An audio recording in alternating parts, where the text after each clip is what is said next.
اعوذ باللہ من الشیطان اللعین الرجیم بسم اللہ الرحمن الرحیم اعوذ باللہ من شرور انفسنا ومن سیئات اعمالنا قال اللہ تبارک و تعالی فی کتابہ المجید وهو اصدق القائلین وقولہ الحق بسم اللہ الرحمن الرحیم قل ما یعبأ بکم ربی لولا دعاؤکم۔ ناظرین و سامعین، دعا کے موضوع پر ایک مختصر سی نشست ہماری چل رہی تھی۔ خود دعا کے موضوع کے حوالے سے چند باتیں آپ کی خدمت میں عرض ہوئی ہیں۔ یہ بھی عرض ہوا کہ دعا کیا ہے، یہ بھی عرض ہوا کہ دعا کیوں مانگنے کا حکم ہے۔ دعا انسان اور رب کے درمیان رابطے کا سب سے مضبوط ذریعہ ہے۔ یہ ایسے ہی ہے جیسے آپ کے گھر کے بلب اور بجلی گھر کے درمیان کرنٹ ذریعہ بنتا ہے آپ کے گھر کی تاریکیوں کو نور میں تبدیل کرنے کا۔ آپ کے موبائل اور آپ کے ٹاور کے درمیان موجود سگنلز ذریعہ بنتے ہیں آپ کے موبائل کے زندہ ہونے کا اور آپ تک دوسروں کی آواز پہنچانے اور آپ کی آواز کو دوسروں تک پہنچانے کا۔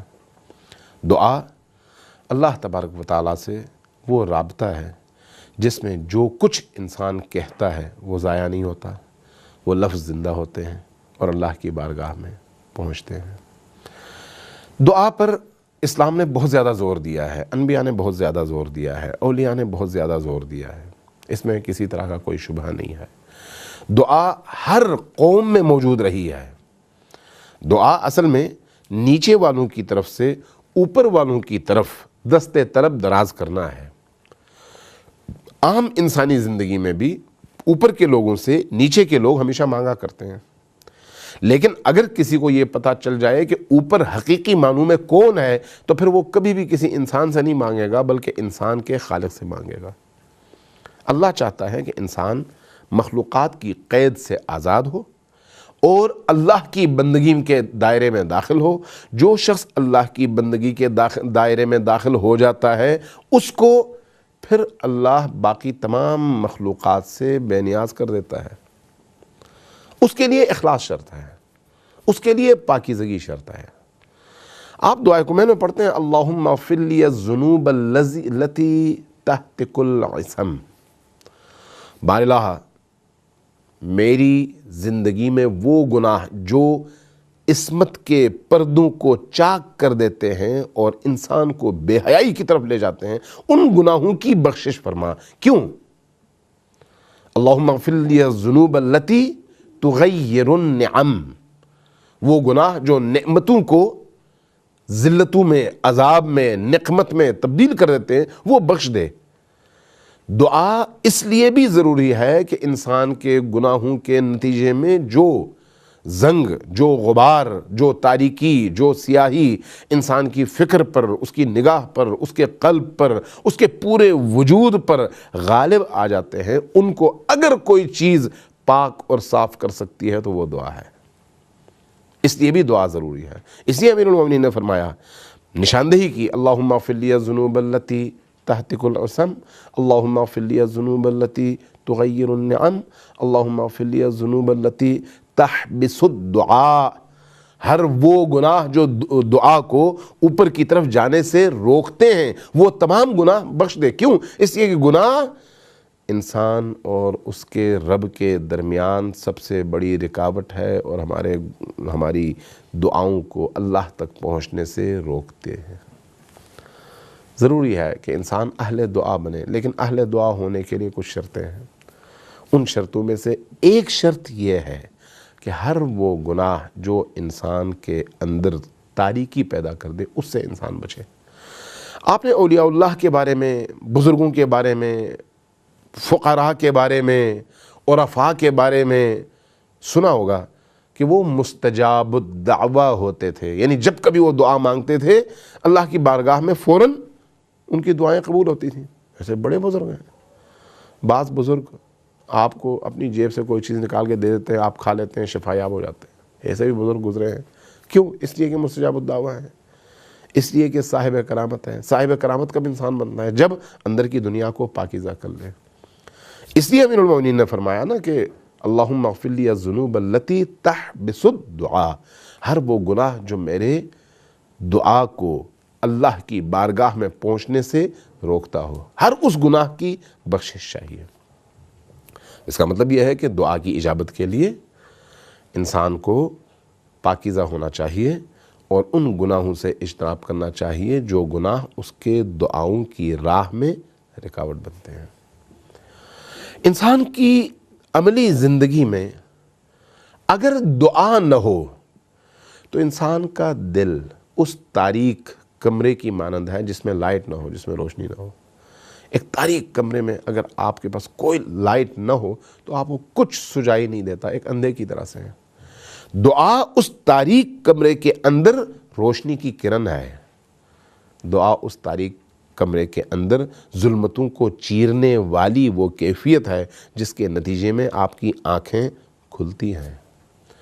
دعا خود بہت زیادہ لذت بخش عبادت ہے. آپ دیکھیے نماز بھی دعا ہے، نماز بھی دعا ہے. آپ اللہ اکبر سے لے کر السلام علیکم ورحمۃ اللہ وبرکاتہ تک تمام اعمال کا جائزہ لیں، حقیقتاً دعا ہے.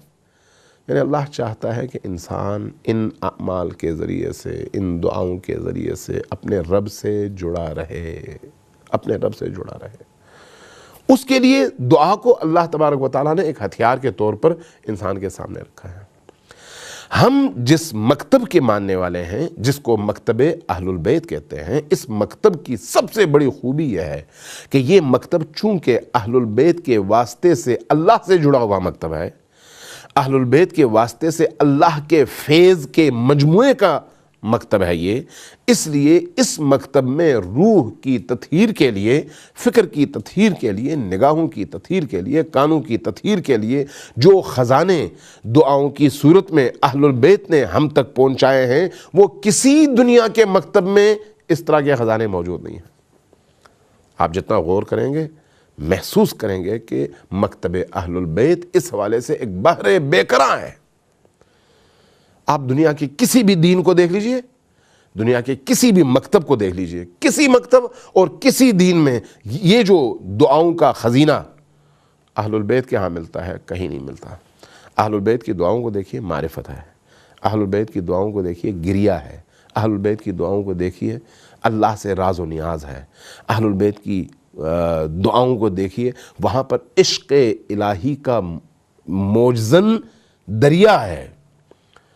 آپ رمضان المبارک کی دعاؤں کو دیکھیے، شعبان المعظم کی دعاؤں کو دیکھیے، شب جمعہ کی دعاؤں کو دیکھیے، رجب المرجب کی دعاؤں کو دیکھیے، حتیٰ سال کے تمام ایام اور تمام ہفتوں اور تمام مہینوں میں جو منقول اہل البیت سے ہم تک پہنچی ہوئی دعائیں ہیں، ان دعاؤں کے مفاہیم پر غور کیجئے. آپ کو توحید انہی دعاؤں میں ملے گی، آپ کو امامت انہی دعاؤں میں ملے گی، آپ کو معرفت انہی دعاؤں میں ملے گی، آپ کو انسانی قیود سے آزادی انہی دعاؤں میں ملے گی، آپ کو روح کی بالیدگی انہی دعاؤں میں ملے گی، آپ کو لذت عبادت انہی دعاؤں میں ملے گی.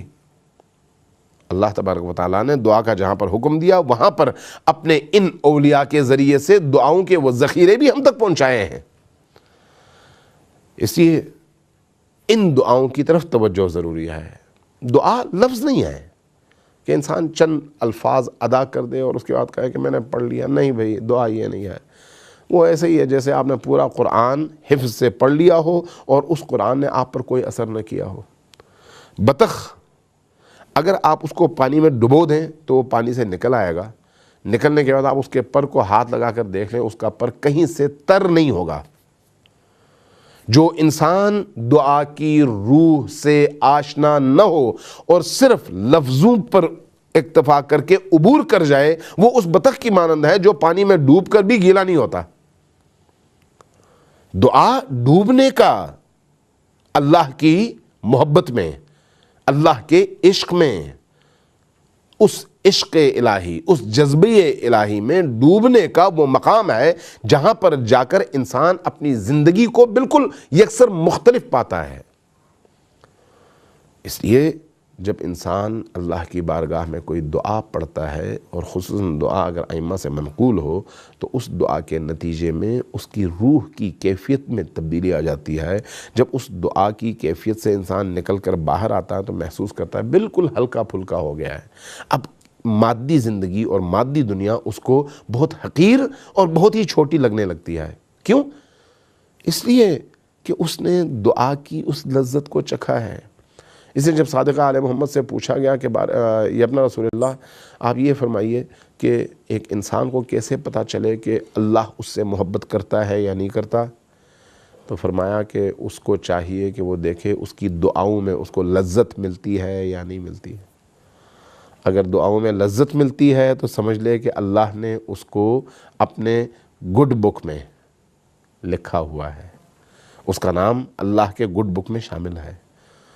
جس کو اللہ یہ توفیق دیتا ہے کہ دعاؤں کی لذتوں سے وہ آشنا ہو سکے، وہ اللہ کے گڈ بک میں ہے.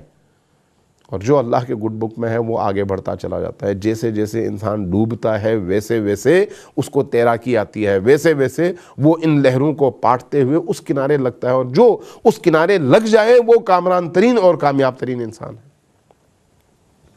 دعا اس حوالے سے انسان کی مادی ضرورتوں کے پورا کرنے کا ذریعہ بھی ہے، انسان کی روح کی ضرورتوں کو پورا کرنے کا ذریعہ بھی ہے، انسان کی مینٹل سیٹسفیکشن کا ذریعہ بھی ہے، فکری اطمینان، قلبی اطمینان. یہ جو روح کا اضطراب ہے، اس اضطراب کو اگر کوئی چیز دور کر سکتی ہے تو وہ صرف اور صرف دعا ہے. اس لیے قرآن نے یہ کہا کہ الا بذکر اللہ تطمئن القلوب. لوگو یاد رکھو کہ اگر تمہیں قلب کا اطمینان چاہیے نا تو اس کا رستہ صرف اور صرف ایک ہے، اور وہ ہے دعا.